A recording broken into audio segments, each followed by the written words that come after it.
Hydrology and water resource engineering. Next topic is artificial recharge. Artificial groundwater recharge is a process by which the groundwater is augmented at the rate much higher than those under natural condition of percolation.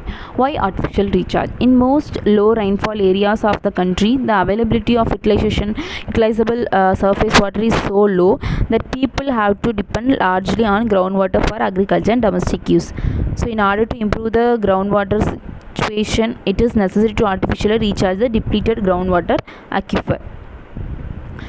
Where groundwater level are declined due to overexploitation, where substantial part of the aquifer has already been desaturated, that is regeneration of water in well and hand pump is low after some water has been drawn, where availability of water from wells and hand pumps is inadequate during the lean months, where groundwater quality is poor, there is no alternative source of water. A major requirement of water that are to be used in recharge project, that is to be silt free. Next, what are the advantages of artificial recharge? To enhance the groundwater yield in depleted the aquifer due to urbanization, conservation of storage of excess surface water for further requirement, to improve the quality of existing groundwater through dilution, to remove bacteriological and other impurities from sewage and wastewater by natural filtration so that water is suitable for reuse.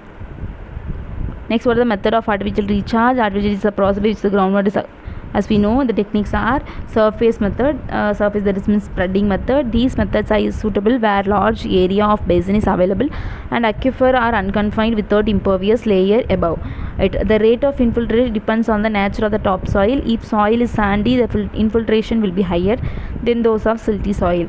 Water quality also affect the rate of infiltration. The various spreading methods are given below. First one, flooding. This method is suitable for relatively flat topography. The water is spread as a thin sheet. It requires a system of distribution channel for the supply of water for flooding.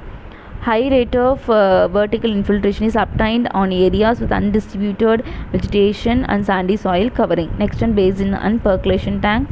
This is the most common method for artificial recharge. In this method, water is impounded in series of basins of percolated tank. The size of the basin may depends upon the topography of the area. In flatter areas will have larger basin. This method is applicable in alluvial soil areas as well as the hard rock formation. The efficiency and feasibility of this method is more in hard rock formation where the rock are highly fractuated and weathered. Next one, stream augmentation. Seepage from natural streams or rivers is one of the most important source of recharge of the groundwater reservoir. When total water supply available in a stream river exceeds the rate of infiltration, the excess is lost as a runoff. This runoff can be arrested through check bunds or widening the stream beds. This larger area is available to spread the river water, increasing the infiltration. The site selected for check dam should have sufficient thickness of permeable bed or weathered formation to facilitate recharge of stored water within short span of time. The water stored in these structures is mostly confined to stream. A course and height is normally less than 2 meters. To harness maximum runoff, a series of such check dam may be constructed. Next one, ditches and furrow system. In areas with irregular topography, ditches or furrows provides maximum water contact area for recharge.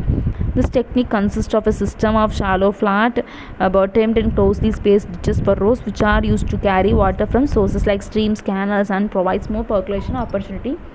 This technique requires less soil preparation and is less subsurface method. In this method, subsurface method structures lies below the surface and recharge groundwater directly.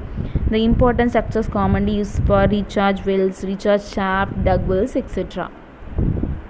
Next one, recharge well, that means the injection well. The water is pumped into for recharge, and recharge wells where water flows under gravity.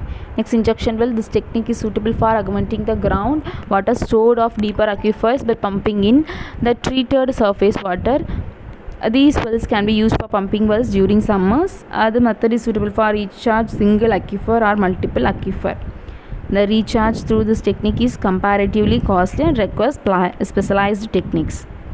Next one, recharge well is the shallow water table. As we know, first one, the dry types of well have bottom of screens above the water table. Simply recharge wells, on the other hand, a redevelopment method have not been found effective in dry type of wells. Pits and shaft in area where impervious layer is encountered at shallow depth. The pits and shaft are suitable structures for artificial recharge. These structures are cost effective to recharge the aquifer directly. The diameter of the shaft should normally be more than 2 meters, accommodated more water. Next one, dug wells in alluvial as well as hard rock area. There are thousands of dug wells have either gone dry due to considerable decline of water level. Thus, the dug well can be used to recharge structures. Storm water and other surplus water from the canal can be diverted into these structures to directly recharge the dried aquifer. Next one, induced recharge is the indirect method of induced recharge, artificial recharge involving pumping from the aquifer hydraulically connected with surface water such as perennial streams, unlined canals or lakes. The heavy pumping lower the groundwater level and cones of depression is created. Lowering of water level induces the surface water to replenish the groundwater. This method is effective where stream bed is connected to aquifer by sandy formation. Now I conclude. Thus, it can be concluded that the artificial recharge gives the reduction of runoff, increase availability of groundwater supply, especially in summer month, increase in irrigation, revival of springs, improvement of the groundwater quality. It even with full development of artificial recharge, the ground availability would remain limited. Though groundwater recharge scheme either naturally or artificially may not be final answer, but they do call for community effort and create the spirit of cooperation needed to subsequently manage sustainability groundwater as a community resource. Thank you.